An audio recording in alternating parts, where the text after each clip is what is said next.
The morning air was still cold when Maria pushed open the heavy wooden doors of the Berkshire Concert Hall. It was 5:30 a.m., and the building was completely silent. This was her favorite time of day. No crowds, no noise, just her and the beautiful old building that smelled of polished wood and history. She had been cleaning this place for 3 years now. Every morning, the same routine. First, she'd vacuum the red-carpeted aisles between the seats. Then she'd dust the golden railings on the balcony levels. After that came the lobby with its marble floors that needed to shine like glass. And finally, the stage. The stage was always last because it was her favorite part. Maria was 52 years old. Her hands were rough from years of hard work, and her back ached most mornings. But she never complained. This job put food on the table and helped pay for her sister's medical bills. That was all that mattered. She wheeled her cleaning cart down the center aisle, the wheels squeaking softly in the empty hall. The seats rose up on both sides of her, hundreds of them all covered in deep red velvet. During evening performances, wealthy people in expensive clothes would sit here, sipping champagne and chatting about art. But in the early morning, it was just Maria and her mop. When she reached the stage, she climbed the small wooden steps on the side. The stage was huge, big enough to hold an entire orchestra, and right in the center, catching the dim emergency lights, sat the piano. It was a Steinway grand piano, worth more money than Maria would make in 10 years. Its black surface gleamed, reflecting the empty seats like a dark mirror. Maria approached it carefully, like you might approach something precious and fragile. She pulled out her special cloth, the soft one she kept just for the piano. Dust settled on it overnight, and it was her job to make sure it looked perfect before the musicians arrived. As she wiped down the smooth surface, her fingers accidentally brushed the keys. A single note rang out in the silent hall, pure and clear. Maria froze. She hadn't meant to do that. Quickly, she pulled her hand back and continued cleaning around the instrument, being more careful now. She was just finishing up, putting her cloth back in her cart, when she heard voices. Young voices laughing and talking loudly. Maria glanced at her watch. It was only 6:45 a.m. The musicians usually didn't arrive until 8:00. She must have taken longer than usual this morning. A group of about 15 young people came through the doors. They were music students, probably in their early 20s, carrying instrument cases and backpacks. They were dressed casually in jeans and hoodies, and they moved with the careless confidence of youth. Behind them walked their conductor. His name was Julian Cross, and Maria knew him by sight. He was in his late 30s, always dressed in expensive black clothes, and he carried himself like someone very important. He had never once looked at Maria directly, even though she'd been cleaning around him dozens of times.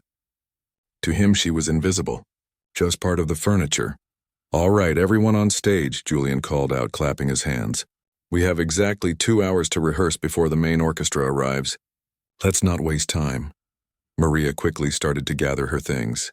She needed to get off the stage before they began. But as she reached for her cleaning cart, one of the wheels caught on a cable. She tugged at it, trying to be quiet. "Excuse me," Julian's voice cut through the chatter. He wasn't talking to his students. He was looking directly at Maria, but his eyes were cold, annoyed. "We need to start. Could you hurry up, please?" "Yes, sorry," Maria said softly, pulling harder at the cart. The wheel came free with a loud squeak. Some of the students were watching now. A few of them snickered. To them, she was just an old cleaning lady who was in their way. Someone who didn't belong on the same stage where they made their art.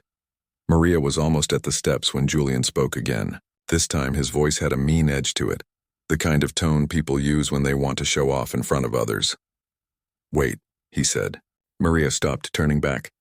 Julian was smiling, but it wasn't a kind smile. "Since you're up here anyway, why don't you play something for us?" The students laughed, some of them louder than others. "Come on," Julian continued, walking toward the piano and gesturing at it dramatically. "You're always touching this beautiful instrument. Surely you must be curious about what it sounds like. Give us a little concert." More laughter. One of the students, a young man with red hair, called out, "Yeah, play us something." "Like chopsticks." The others found this hilarious. Maria stood there, her hands gripping the handle of her cleaning cart. Her heart was beating fast. She could feel heat rising to her cheeks. This was humiliation, plain and simple. Julian was making fun of her to entertain his students, treating her like a joke. "I don't think so," she said quietly, trying to keep her voice steady. I need to finish my work. Oh, come on, Julian pressed, his smile widening. Don't be shy. We're all friends here. Just sit down and play a few notes. I'm sure it'll be very educational for all of us. The students were all watching now. Some looked uncomfortable, but most were grinning, waiting to see what would happen, waiting for the entertainment. Something shifted inside Maria. She stood there for a long moment, looking at Julian, then at the piano, then back at Julian. 30 years of memories flooded through her mind. Memories she had locked away and tried to forget. Memories of a different life, a different Maria. You really want me to play? She asked, her voice so quiet they had to strain to hear her. Absolutely, Julian said, spreading his arms wide. The stage is yours. The laughter was dying down now. Something about the way Maria was standing had changed. She wasn't hunched over anymore. Her shoulders were back, her chin was up.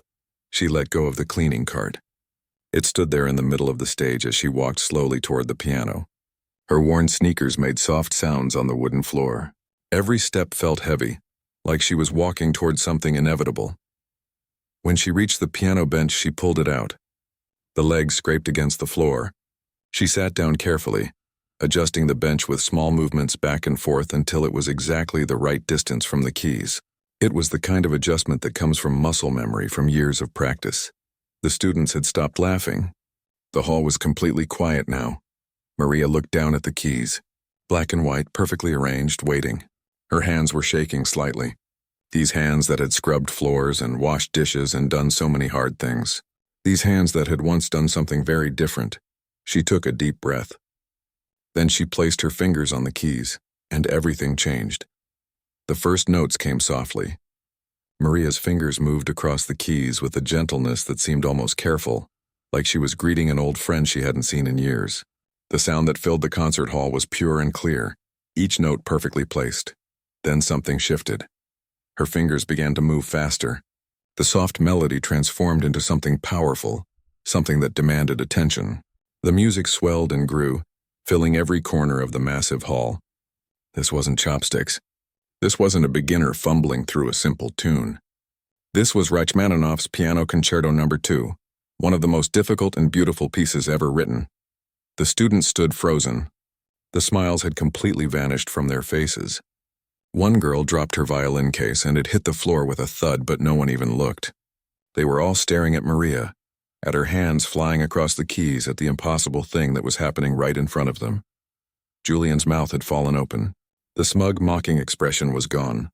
His face had gone pale and he stood there like someone had just slapped him.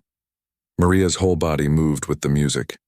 She swayed and leaned, her eyes closed, completely lost in the piece. Her rough, work-worn hands danced across the keys with a grace that seemed impossible. The music poured out of her, not just from her fingers, but from somewhere deep inside, somewhere she had kept locked away for a very long time. The piece she was playing was incredibly complex. There were sections where both hands had to move in opposite directions at lightning speed. There were delicate, quiet moments that required perfect control, and then sudden explosions of sound that needed raw power. Maria handled all of it. Every single note was exactly where it should be. Some of the students had tears in their eyes. They were musicians themselves, so they understood what they were witnessing. This wasn't just good playing. This was mastery. This was the kind of skill that took decades to develop, the kind that only a few people in the entire world possessed. The red-haired student who had made the chopsticks joke was gripping the back of a seat, his knuckles white. He looked like he might be sick.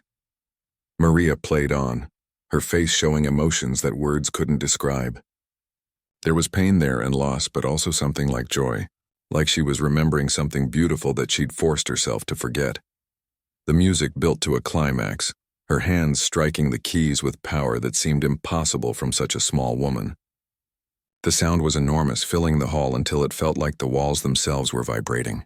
Then gradually it softened again, becoming gentle and quiet like a whisper.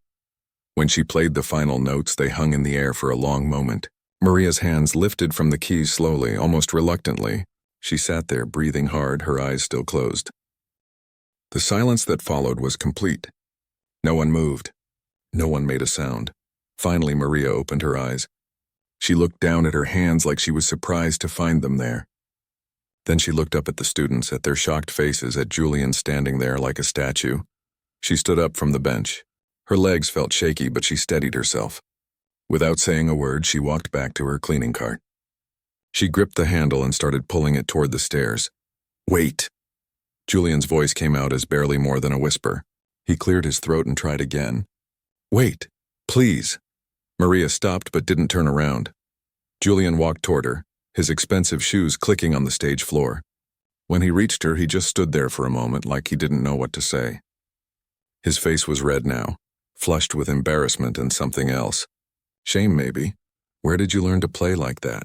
he finally asked. His voice was completely different now. The arrogance was gone. He sounded genuinely confused, almost desperate to understand. Maria turned to face him. She looked tired suddenly, older than her 52 years. "I didn't always clean floors, Mr. Cross," she said simply. "But that was concert-level playing," Julian said, still struggling to process what he'd just witnessed. "You play better than half the professionals who perform on this stage. Better than most of my students will ever play." "I used to perform on stages," Maria said quietly. "A long time ago." One of the students, a young woman with dark hair pulled back in a bun, stepped forward. "What's your full name?" she asked, pulling out her phone. "Maria Santos," Maria replied. Then, after a pause, she added, "It used to be Maria Santos Guerrero." The girl's fingers moved quickly across her phone screen. Her eyes went wide. "Oh my God," she whispered. "Oh my God, what?" another student asked. The girl turned her phone around, showing the screen to those nearby. "Maria Santos Guerrero. She won the International Chopin Piano Competition in 1995. She was 19 years old. She performed all over the world. Vienna, Paris, London, New York. There are articles calling her a once-in-a-generation prodigy." The students crowded around the phone, scrolling through the articles and old photos. There was Maria, 30 years younger, sitting at a piano in a beautiful gown, accepting a trophy. Maria performing at a concert hall in Vienna. Maria on the cover of a classical music magazine. "That's impossible," one student said. "If you were that famous, how are you?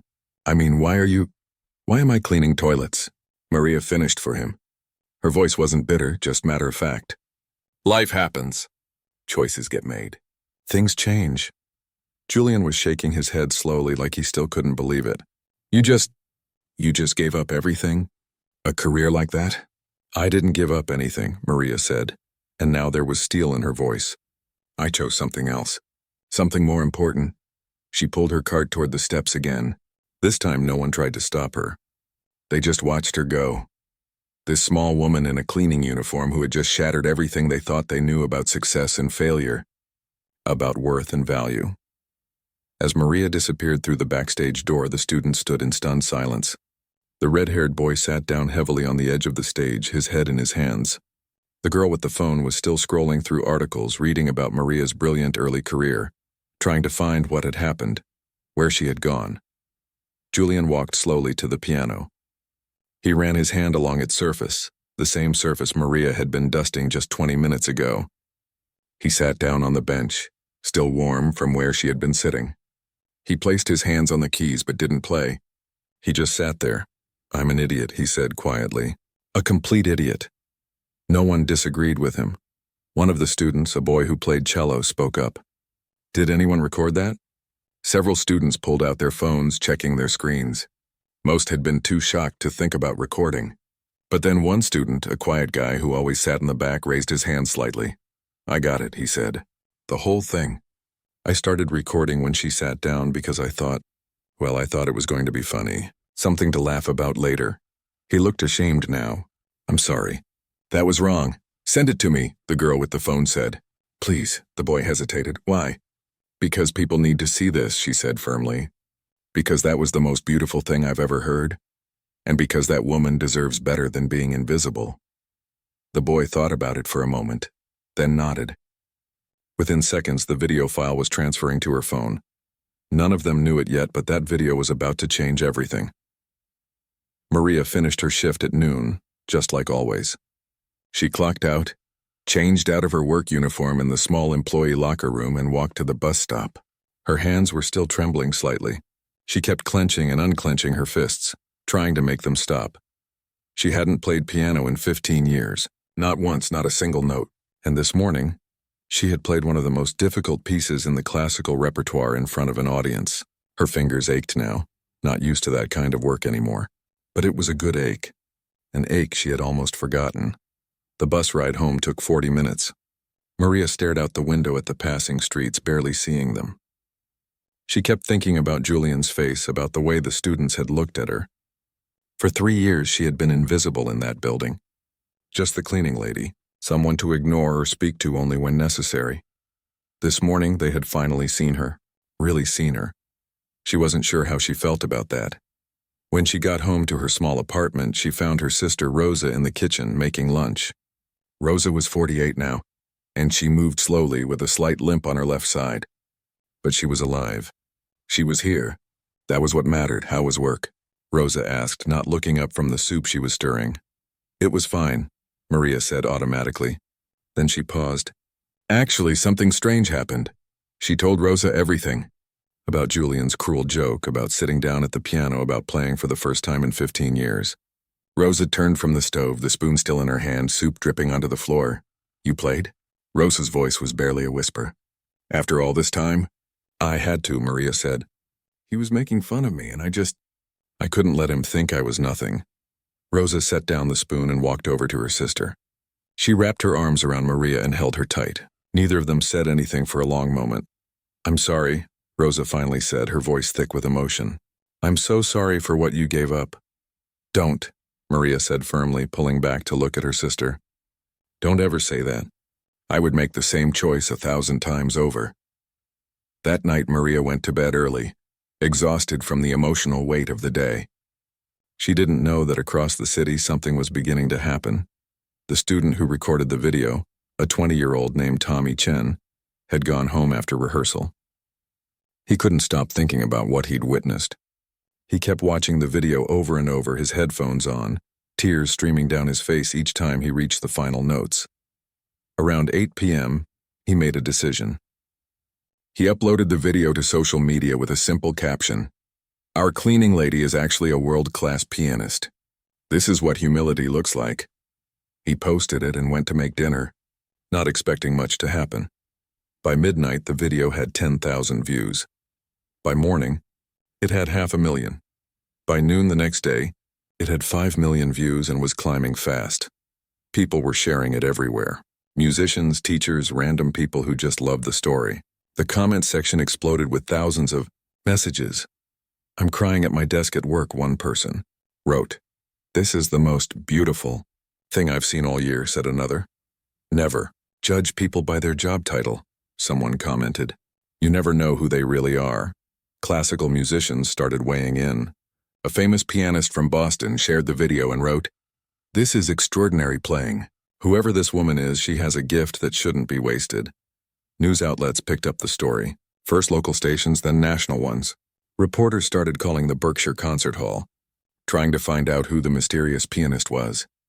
The concert hall's director, a woman named Elizabeth Hammond, was in her office when her assistant rushed in with a tablet. You need to see this, the assistant said, pulling up the video that now had 15 million views. Elizabeth watched in silence. When it was over, she sat back in her chair, stunned. That's Maria, she said quietly. That's our Maria. She cleans the stage every morning. People are losing their minds over this, the assistant said. We're getting calls from reporters all over the country. Some international outlets too. Everyone wants to know who she is and where she went. Elizabeth was already pulling up her computer. She typed Maria Santos Guerrero into the search engine. Articles started appearing, some of them decades old. There were photos of a young Maria at various competitions and concerts. Reviews from critics who had praised her extraordinary talent. A feature article from 1996 calling her the future of classical piano. And then nothing. After 1997, the article stopped. Maria Santos Guerrero had simply vanished from the classical music world. Find her employee file, Elizabeth said. I need her phone number. That afternoon, Maria's phone rang while she was doing laundry. She didn't recognize the number, but she answered anyway. Hello, Maria, this is Elizabeth Hammond from the concert hall. Maria's heart sank. She was being fired. She knew it. They didn't want a cleaning lady who caused drama, who drew attention to herself. I know about the video, Elizabeth continued. Have you seen it? What video? Maria asked, confused. One of the students recorded you playing yesterday morning. He posted it online. Maria, the video has over 20 million views. People all over the world are watching you play. Maria sat down heavily on her worn couch. That's not possible. It's very possible. And I need you to come to my office tomorrow. Not as an employee. As my guest. We need to talk. The next morning, Maria put on her nicest dress, a simple blue one she wore to church sometimes. She took the bus to the concert hall, but instead of going to the employee entrance, she went through the main doors. It felt strange, wrong somehow, like she was somewhere she didn't belong. Elizabeth's office was on the 3rd floor. It was a beautiful room with large windows overlooking the city. Elizabeth stood when Maria entered, and to Maria's surprise, she came around the desk and shook her hand warmly. Please sit, Elizabeth said, gesturing to a comfortable chair. Can I get you coffee, tea? I'm fine, thank you, Maria said, perching nervously on the edge of the seat. Elizabeth pulled out her tablet and showed Maria the video. Maria watched herself play, watched the students' faces change from mockery to awe. The view count at the top kept climbing even as she watched. 23 million now. I don't understand, Maria said softly. Why do so many people care? Because your story matters, Elizabeth said. Because you're incredibly talented, and because people are inspired by what you represent. But Maria, I need to understand something. You were one of the most promising pianists of your generation. What happened? Where did you go? Maria was quiet for a long moment. Then she began to talk. She told Elizabeth about her sister's accident, about the months in the hospital, about the decision she'd made to give up everything to take care of Rosa. She talked about the years of struggle, working multiple jobs to pay medical bills, about immigrating to America hoping for better treatment options. The piano became too painful, Maria said. Every time I looked at one, I thought about what I'd lost. So I just stopped. I stopped playing, stopped listening to music, stopped everything related to that life. And your sister? Elizabeth asked gently. How is she now? She's better. Much better. She can walk, talk, live independently. The surgery we finally got 3 years ago helped tremendously. But the bills never stopped coming? Elizabeth nodded slowly. She pulled out a folder from her desk drawer and slid it across to Maria. These started arriving this morning, she said. Emails from concert halls around the country. Boston, Chicago, Los Angeles, New York. All of them want you to perform. They're offering significant fees, Maria. Very significant. Maria stared at the papers but didn't touch them. I can't, I haven't trained in 15 years. My technique is rusty. I would embarrass myself. Maria, Elizabeth said firmly. I've been in this business for 30 years. What I heard on that video wasn't rusty technique. It was mastery. Maybe you're out of practice, but the gift is still there. I can hear it. Maria's hands were shaking again. She pressed them flat against her lap. I'm scared, she admitted quietly. What if I can't do it anymore? What if I go out there and fail? What if you don't? Elizabeth countered. What if this is your second chance? Maria went home that day with a stack of papers in her bag. Offers from concert halls, emails from music journalists, and a business card from Elizabeth Hammond with her personal cell phone number written on the back. She told Rosa everything. Her sister sat at the small kitchen table, holding one of the offer letters in her hands. It was from a concert hall in Boston, offering $5,000 for a single performance.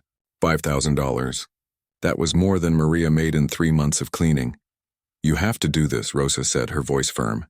I can't just perform after 15 years of nothing, Maria protested. These people are expecting the pianist I used to be. I'm not her anymore. Then show them who you are now, Rosa said. She reached across the table and grabbed Maria's hands. Listen to me. Do you know what it's been like, watching you work yourself to the bone for me? Watching you sacrifice everything? Rosa, No, let me finish, Rosa interrupted, tears forming in her eyes. Every single day I see you come home exhausted. Your back hurts. Your hands hurt. You're getting older and this work is breaking your body. And it's all because of me. Because I got in that stupid car with those stupid friends who were driving too fast. It wasn't your fault, Maria said firmly. And it wasn't yours either, Rosa shot back. But you've been punishing yourself for 15 years like it was. You gave up your dreams for me and I never asked you to do that. I never wanted that. Maria felt tears running down her own face now. You're my sister. You're my family. What else was I supposed to do? You were supposed to live your own life, Rosa said softly. But you didn't, and I can't change that. So now I'm asking you, begging you, please take this chance. Play again. Not for me, not to pay my bills, but for yourself. Because you deserve this. That night, Maria couldn't sleep. She lay in bed, staring at the ceiling, thinking about everything. Finally, at 2 a.m, she got up and went to her closet. In the very back, behind old winter coats and boxes of shoes, was a case. She hadn't opened it in 15 years. She pulled it out and laid it on her bed. The case was dusty, the lock stiff. When she finally got it open, there was her old sheet music. Hundreds of pieces, all marked up with her notes and practice reminders. She ran her fingers over the pages, remembering the hours she'd spent with each one. At the bottom of the case was a photo. Maria picked it up carefully. It showed a young woman in an elegant black gown, standing on stage at the International Chopin competition, holding a trophy. She was smiling, and her eyes were bright with joy and possibility. Maria barely recognized herself. She made her decision that night. The next morning, she called Elizabeth Hammond. I'll do it, Maria said. But I need time to practice. And I need help. You'll have whatever you need, Elizabeth promised. The concert hall had a practice room in the basement, a small space with an upright piano that students sometimes used. Elizabeth gave Maria a key and told her she could use it whenever she wanted. Maria started going there every day after her cleaning shift ended. At first, her fingers fumbled over passages that used to be easy. Her timing was off. Her strength wasn't what it used to be. But slowly, day by day, it started coming back. Julian found her there one afternoon. Maria was so focused on practicing that she didn't hear him come in. When she finished the piece she was working on, she looked up and saw him standing in the doorway. That was beautiful, he said quietly. Maria didn't say anything. She hadn't spoken to Julian since that morning on stage, and she wasn't sure what to say now. He walked into the room, stopping a few feet away from the piano. I owe you an apology, he said. What I did that morning was cruel and unacceptable. I humiliated you in front of my students because I thought it would be funny, because I didn't see you as a real person. I saw you as someone beneath me. Maria watched him carefully. He looked genuinely ashamed, his usual confidence completely gone. I've spent my whole life around music, Julian continued.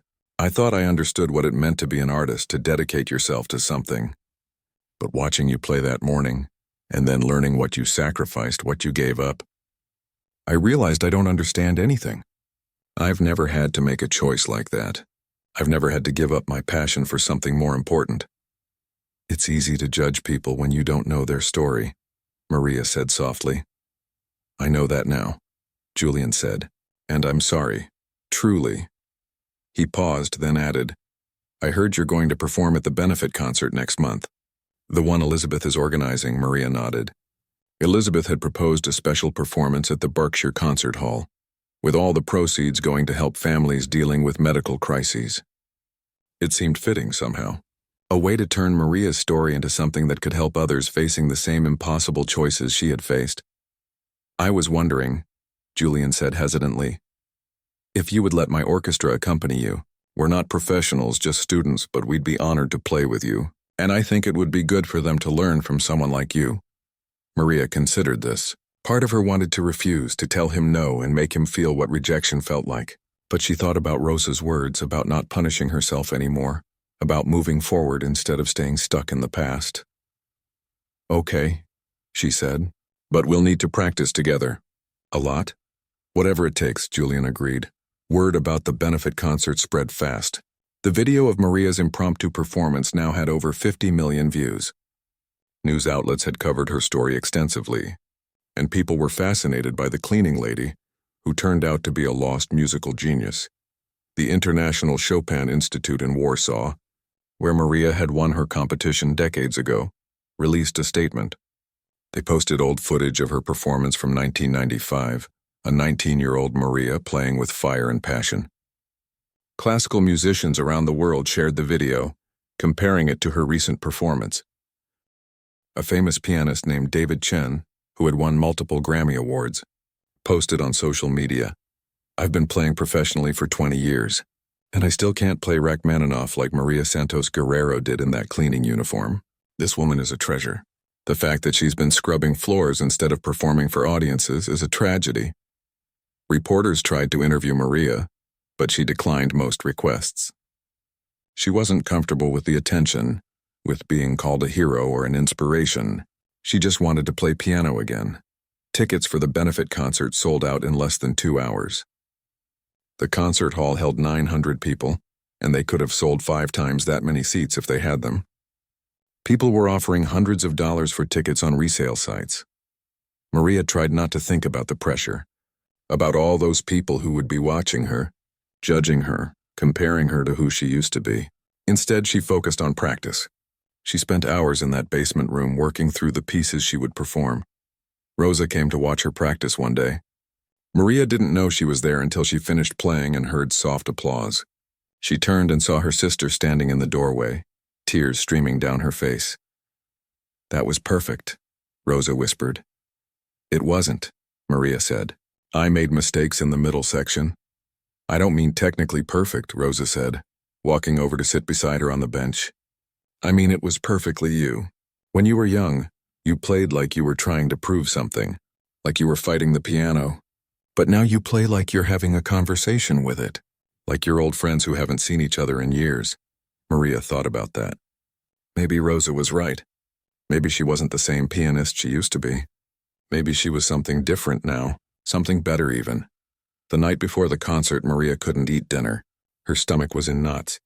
She kept thinking about all the things that could go wrong. What if she froze on stage? What if her fingers failed her? What if everyone realized she was just a fraud, a has-been who never should have stopped cleaning floors? Rosa found her sitting on the couch staring at nothing. "You're going to be amazing tomorrow," Rosa said, sitting beside her. "You don't know that," Maria replied. "Yes, I do," Rosa said, "because I know you, and I know that whatever happens tomorrow, you're already brave just for trying." Maria leaned her head on her sister's shoulder, and they sat like that for a long time, not saying anything, just being together. The day of the concert arrived with gray clouds and light rain. Maria woke up at 6 in the morning, even though the performance wasn't until 8 that evening. She couldn't sleep anymore. Her mind was racing with everything that could go wrong. Rosa made her breakfast, but Maria could barely eat. She pushed scrambled eggs around on her plate, took a few sips of coffee, and gave up. "You need to eat something," Rosa said. "You'll need your strength tonight." "I can't," Maria said. "My stomach feels like it's tied in knots." The hours crawled by. Maria tried to distract herself by watching television, but she couldn't focus on anything. She tried reading, but the words just blurred together on the page. Finally, at 4 o'clock, she started getting ready. She stood in front of her closet looking at the dress hanging there. Elizabeth had insisted on buying it for her, a beautiful black gown that fit perfectly. Maria ran her fingers over the smooth fabric. It had been so long since she'd worn anything like this. When she put it on and looked in the mirror, she barely recognized herself. For just a moment, she saw the young woman from the old photographs, the one who had won competitions and performed in famous concert halls around the world. But when she looked closer, she saw the differences too. The lines around her eyes from years of hard work and worry, the gray streaks in her hair that she'd never bothered to cover. The way she held herself now, with a different kind of strength than she'd had at 19. "You look beautiful," Rosa said from the doorway. She was wearing her best dress too, a deep blue one that Maria had bought her last Christmas. "I'm terrified," Maria admitted. "I know," Rosa said, walking over and taking her sister's hands. "But you're going to walk out on that stage and you're going to remind everyone who you are. Not who you were, but who you are right now." A car came to pick them up at 6. Elizabeth had arranged everything. As they drove through the city toward the concert hall, Maria watched the familiar streets go by. She'd taken the bus down these same roads hundreds of times, going to and from her cleaning job. Now she was in the back of a town car, wearing an elegant gown on her way to perform. Life was strange sometimes. When they arrived at the concert hall, there was already a crowd outside. People lined up at the doors, dressed in their finest clothes, chatting excitedly. Maria felt her chest tighten. All these people were here to see her, to judge whether she was still worth their time and attention. Elizabeth met them at the backstage entrance. "Everything is ready," she said warmly. "The orchestra is warming up. The audience is arriving. How are you feeling?" "Like I might throw up," Maria said honestly. Elizabeth laughed. That's normal. Every performer feels that way. But the moment you sit down at that piano, it will all fade away. You'll remember why you love this. Maria was shown to a small dressing room. Through the walls, she could hear the orchestra tuning their instruments. The sounds brought back a flood of memories. She closed her eyes and let herself remember what it felt like to be on stage, to lose herself completely in the music. There was a soft knock on the door. Julian stepped in, looking nervous himself in his formal conducting attire.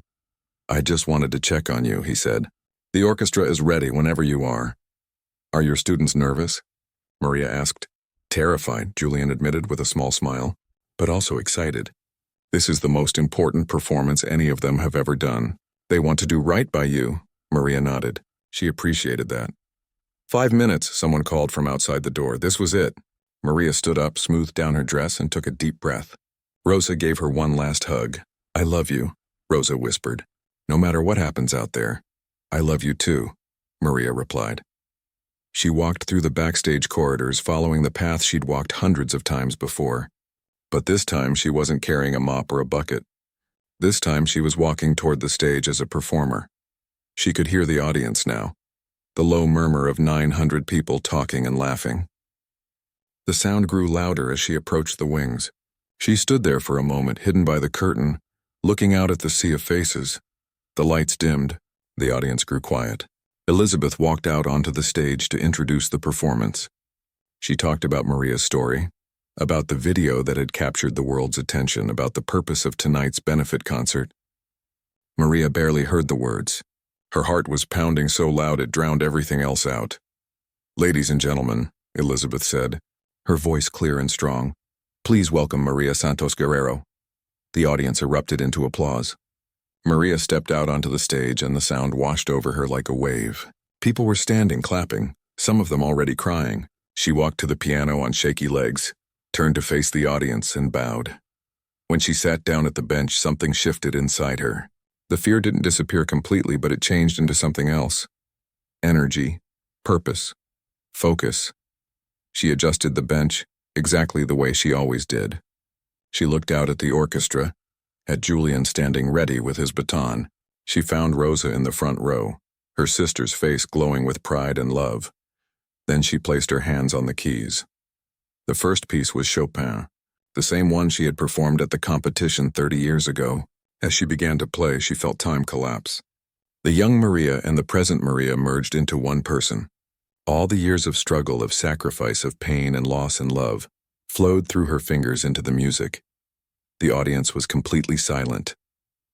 No one coughed or shifted in their seats. They were mesmerized. When she finished the Chopin piece, the applause was thunderous. But Maria didn't pause long. She moved directly into the next piece and then the next. She played for nearly 2 hours, pouring everything she had into the performance. The final piece was Rachmaninoff, the same one she had played that morning when Julian had mocked her. But this time it was different. This time she wasn't proving anything to anyone.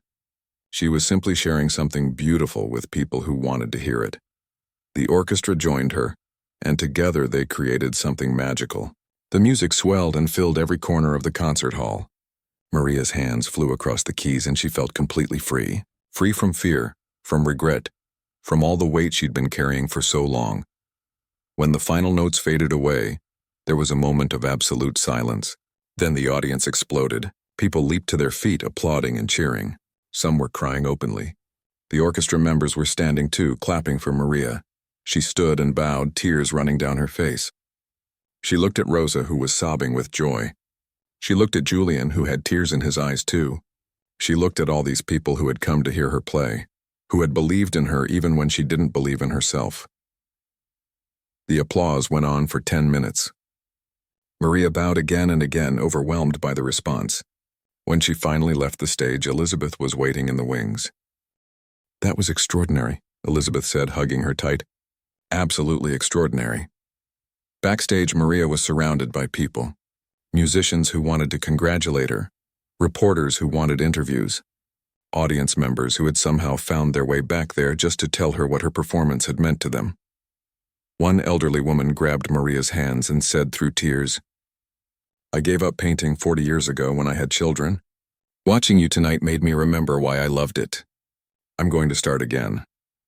A young girl, maybe 12 years old, told Maria, I was going to quit piano lessons because I thought I wasn't good enough, but now I want to keep trying. These moments, these connections, meant more to Maria than any trophy ever had. Later that night, after everyone had left and the concert hall was quiet again, Maria walked back out onto the empty stage.